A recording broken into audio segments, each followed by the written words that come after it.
ang lungsod nga nasayod may makahatag og kusog sa demokrasya, apan ang lungsod nga pasagaron may makapukan sa atong kagawasan. Mga higala, kumusta?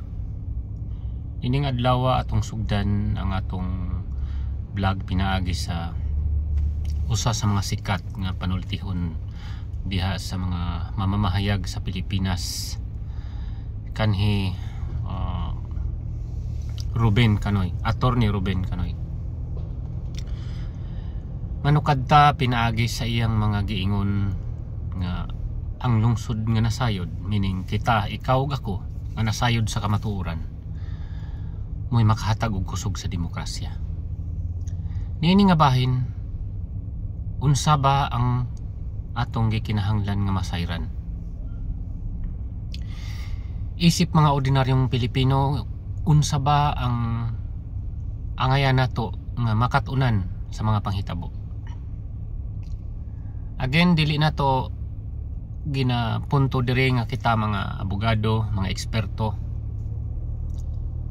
Tungod kay wala tay panahon ana mahimong eksperto, wala tay panahon mahimong abogado.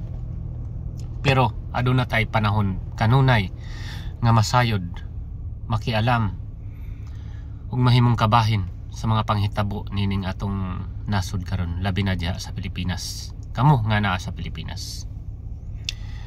Gusto natong hinumduman nga ang atong presidente from Mindanao, especially kanako nga gikan sa Mindanao, kanato nga mga Mindanawan, part sa Visayas, sug sa tanan sa Pilipinas nga naghigugma sa dating Pangulong Duterte.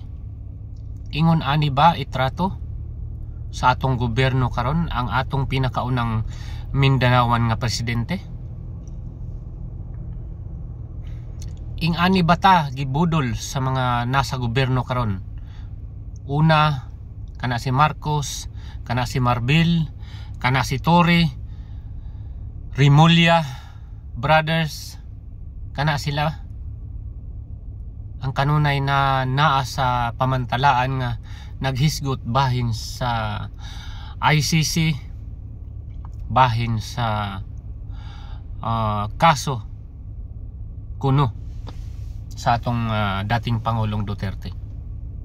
Unsa man ang angayan natong masayran ug unsa man ang angayan nato nga ipakigbisog para sa kamatuoran nining nagapanghitabo sa atong nasud karon. Obligasyon mo, obligasyon nako nga masayod sa kamatuoran, dili pinaagi sa ubang tao, kung dili pinaagi sa atong kaugalingon nga katuyuan ug kaugalingon nato nga pangusog nga masayod ta unsa bagyo tinuod. So balikan nato ang mga nahitabo ni atong niaging mga adlaw, agig balik lantaw kung unsa ba ka unsa ka Barabas, Judas, Hesta, Satanas ang naa sa atong mga gobyerno karon, labi na kanang bangag nato nga presidente. So human sa bibo og giatinan sa bagang duot sa katawhan dito sa Hong Kong ang Thanksgiving rally nga ilang gihimo sa PDP laban dito sa Hong Kong. Sa laing bahin, ang gobyerno sa Pilipinas naghanda na pod sa ilang mga laang o sa ilang mga bitik sa pagdakop sa atong dating Pangulong Duterte. So paglapag niya, pag uli niya gikan sa Hong Kong, paglapag diya sa airport sa ato sa Maynila, diretso gidakop siya sa pangunguna ni anang hayop nga si Tory. Pagdakop, gidala siya sa Villamor. Pilit nga gidala siya sa Villamor, dito siya gibasahan sa iyang Miranda rights nga kauno siya giaresto sa base sa international court order or kung ano pa man, no? Dito pila ka mga oras siya nga naditini, taliwala sa iyang katiguang, taliwala sa iyang balatian, misaka o may kanhaog man ang iyang sugar, we don't know exactly. pero sa laktod nga pagkaistorya naglain ang iyang ginawa didto sa detention facility diya sa Villamor Herbes. Human ni ana nga mga kadugayon sa pakigbangi kay lagi nagpailalo man sa kapangyarihan sa gobyerno ang atong dating Pangulong Duterte. Sumala sa iyang giingon, ako magpailalom kung kinsa man ang mudakop sa ako kung Pilipino man siya musunod isip usa ka ordinaryong citizen. Og didto bisan pa sa mga pagsupak sa kadaghanan, pagsupak sa mga abogado sa depensa sa mga Duterte, walay nahimo tungod kay gidali-dali nila ang pagkidnap sa atong Mindanawan nga presidente. Gidali-dali nila para makalupad, makalarga kay ila nang gitugyan, ila nang gipagkanulo ang atong presidente. Gidali-dali nila nga makalupad gamit ang ilang mga kayamanan. Apil na ang eroplano, kwarta, or kung unsa pa na ang mga resources nila nga ilang gigamit para lang mailigpit kumbaga ang atong Mindanawan nga presidente. Ingana kahayop ilang gibuhat. Unya karon tuwa na sa dahig ang atong pinakamahal nga dating Pangulong Duterte. Niaging mga rally niingon siya nga mahimo sa mga dagko na lang nga mga rally siya makaapil, sa mga sorte nga mga dagko, tungod kay dili na niya kaya nga magkanunay biyahe, hindi na niya kaya ang jet lag. Sige og biyahe. Manay ang gingon katong dunay rally sa Cebu. Manay ang gingon. Pero ang sabay na hitabo hinoon nga gidala naman siya layong lugar kayo. So from Philippines to Dubai, pila na ka oras? 8 hours minimum. 8 hours na. So di basta-basta ang jet lag ana. Kami nga ni Adire, kami nga makauli sa Pilipinas, paminsan-minsan dili lalim ang magbiyahe. Labi na kung doon na kay balatian. Kana pa ang atong dating Pangulong Duterte nga tiguang na. Kung giunsa nila ambot, wala ba na sila yung mga lolo, lola, or unsa ba na sila? Kanong ingana sila kawalay kasing-kasing. Ambot. Karon to ana siya og nagpaabot sa unsa man nga mga development dito sa Netherlands. Sama sa iyang giingon sa una nga manubag ko kung unsa man ang mga mahimong kaso o mahimong kabilinggan sa mga pulis o militar under sa akong panunungkulan. Oo, yan ang gidawat nga mga hagit sa kinabuhi. Tungod kay mo man ayang giingon sukad pa sa una, unsa man ang mahitabo bahin sa akong war on drug, ayaw ninyo hilabti ang mga pulis o militar, ako ang manubag. So ni akaron nahitabo na, giukit sa kapalaran, gitag-an sa kahigayunan. Niya na ang mga panghitabo karon. So usubli pahinumdum ko sa mga Mindanawan ug mga Bisayas tanan nga naghigugmak sa atong Pangulong Duterte. Ing-ani nila gibaboy ang atong Pangulong Duterte. Ing-ani nila gibakakan kita, gilimdan kita, ing-ani gilingla kita sa mga tao diha sa pamahalaan karon. Kana sila Pahardo, kanang tigpamaba sa PNP, kanang tigpamaba sa Malacañang trupang way buot, kana si Claire Castro, Porreagaba. Ambot kung anong naabogado na. Ako di mo ko abogado, pero kana yang gipangyaw-yaw bisan kanus wa ko mo bilib ana. Kay daghan kay nagsayop. So karon atong tan-awon kung unsa ba ang legal nga side nga angayan nato masayran isip ordinaryong Pilipino. So gamito nato ang atong lingwahe pinakasimple. Isip mga ordinaryong Pilipino o dili abogado. So kagahapon akong tagaan og higayon nga basahon gyud ang the Rome Statute o kining balaod sa ICC no? Tagaan ako gigayon nga mabasa kay jurisprudence pa na, dili man na siya ingon nga sobra ka lisod sabton. Common nga mga lingwahe ang gigamit ug common usab kayo nga mga tao makahibalo, makasabot bahin ini. So gitanaw nato ang rules of proceeding sa pag-aresto.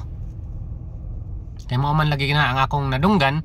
So in my part, dili lang basta nadungog, ako mismo ang mutuki mo lantaw kung unsa bang kamaturan kabahin sa pag-aresto base sa rule of the statute o kanang ICC rule. Balaod o regulasyon unsaon pag-aresto. So one, giaresto si Pangulong Duterte, okay? So nini nga punto dili pa nato ipadayon, ako ipasabot sa inyo nga ang punto ani, for the sake of the argument, ibutang nato nga ang ICC dunay jurisdiction sa ato o dunay katungod sa ato. Ibutang nato ang sitwasyon nga niya ha. So okay, aresto siya. Okay, giaresto. Tama. Pero katong pagdala nila sa Villamor Air Base, una pa lang nga lakang nila sayop na.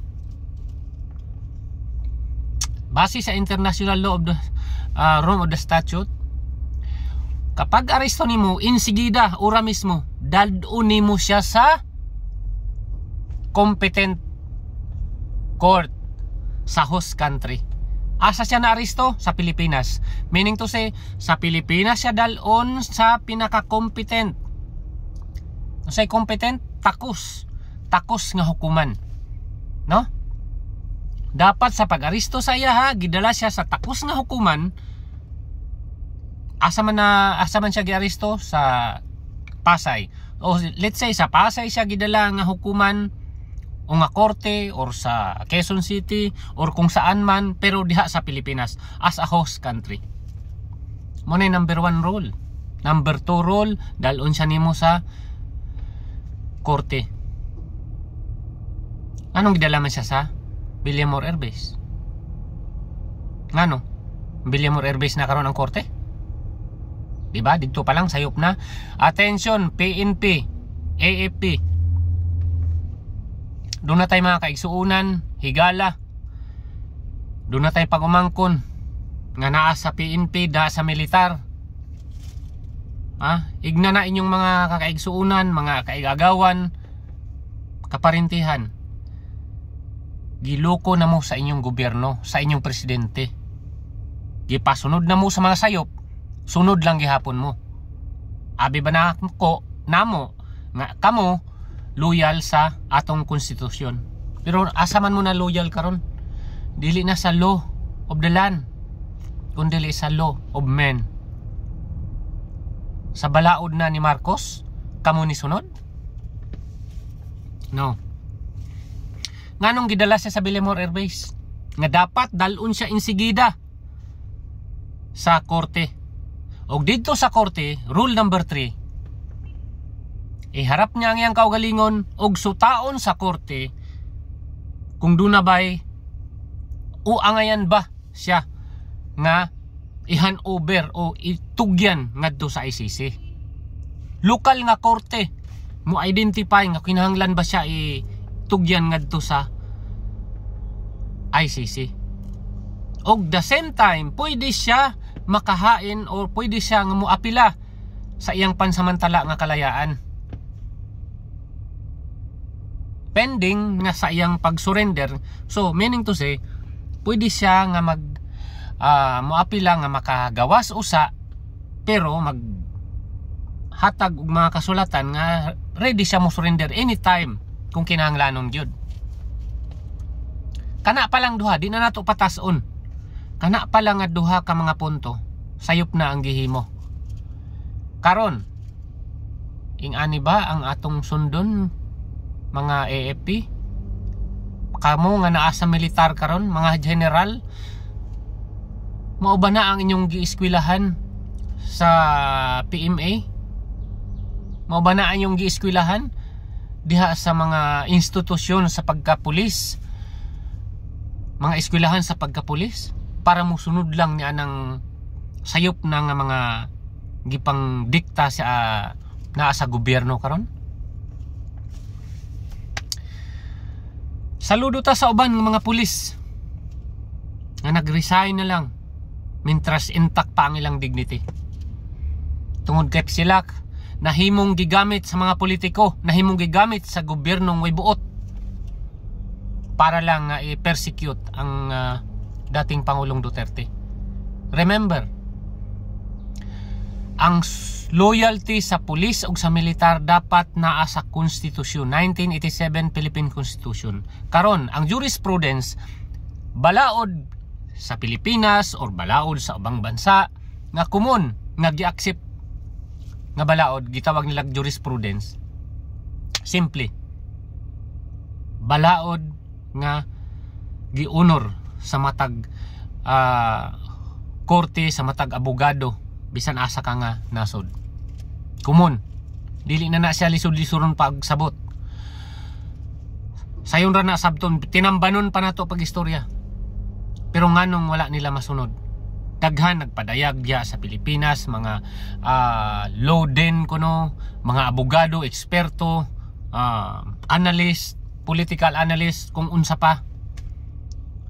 Di na ta mo abot ana nga mga kalawom sa mga pagtuon, kalawom sa mga gipang istorya, pero gipaikot-ikot ra dita, no? Simple ra kayo. Kung sayop ang procedure, bisan si kinsa nga mga lawyer diha makasabot man ani sa criminal law. Anong maingon tag criminal law? Tungod kay ang ICC is about International Criminal Court, sorry.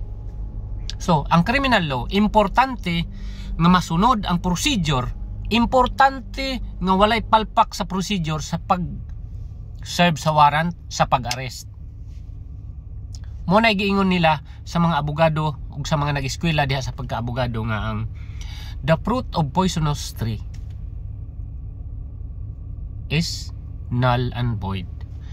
So, ibig sabihin, importante nga masunod ang procedure sa pag-aresto kay diha pa lang daan sa pagsugod.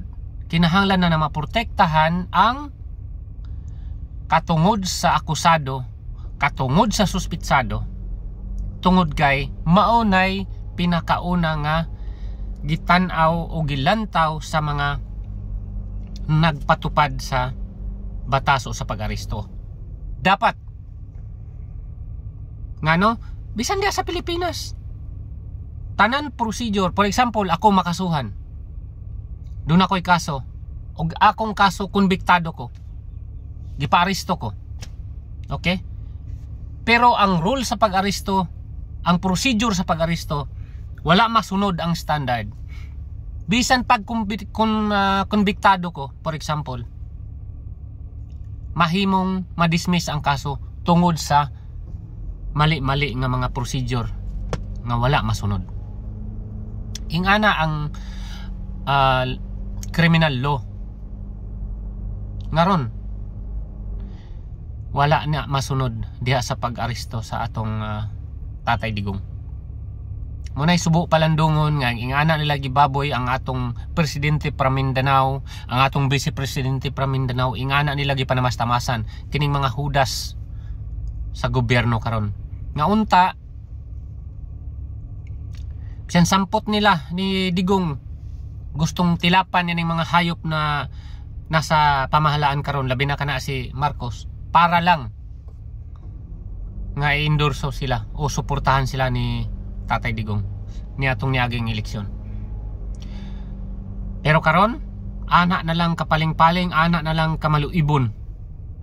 Pagluib mo na karon moingon siya nga wala kuno siya labot, igo ra siya ni sunod sa unsa nay dapat buhaton. Pweh, mugto ana kaysa tibuok Pilipinas, kung doon na may gamhanan sa tibuok nga yuta sa Pilipinas sa pagkakaroon natural ang presidente. So kung unsa iyang himuon, unsa iyang isulti, mo na yung tay matuman, unta lang giprotektahan niya si Pangulong Duterte, di ba? agig kortesiya na lang sa dating pangulo, sa dating kaalyado, sa dating niyang hangyo-hangyo para lang suportahan siya. Pero asa karon? Ana ba sila kahayop? So iyarang gipatunayan nga kung unsa ka galit, unsa ka na kasuko ang katawhan sa iyang amahan, sa ilang gipangbuhat sa una hangtod karon. Ilang gipatunayan nga wala sila mga kwenta hangtod karon. Gitagaan na siyang tsansa. So ipahinumdum nato una, ipahinumdum nato usab sa mga pulis, sa mga military, ug sa tanan nato mga kaigsuonan. Ing anita gibudol, ing anita gilinglang niining naa sa atong gobyerno karon.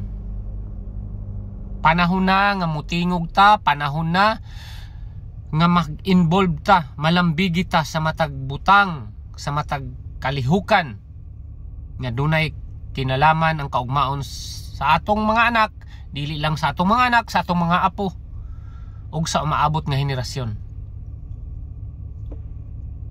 Kini nga panahon angay tang magmata nga dili na nato ibutang pa sa atong baluta kining naa sa Team Alcancia, kining nasa Team Alyansa.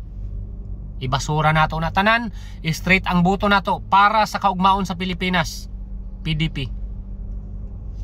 Hangtod sa sunod, unta nasabtan ko ninyo, unta mo comments mo diha kung sa mga butang nga inyong ika-comments para sa paglambo dili lang sa atong channel kundi paglambo sa atong kaalaman, kaisipan ng mga butang simple masabtan nato. Dili nagkinahanglan og mga genius, wa ta magkinahanglan og magtambling-tambling na ta para sa balaod. Simple lang kaayo. Para sa inyo, para sa ako, plain ang balaod nga dapat unta na sunod para sa atong pinakamahal nga presidente gikan sa Mindanao. Daghang salamat. Hangtod sa sunod. Mabuhay tayo.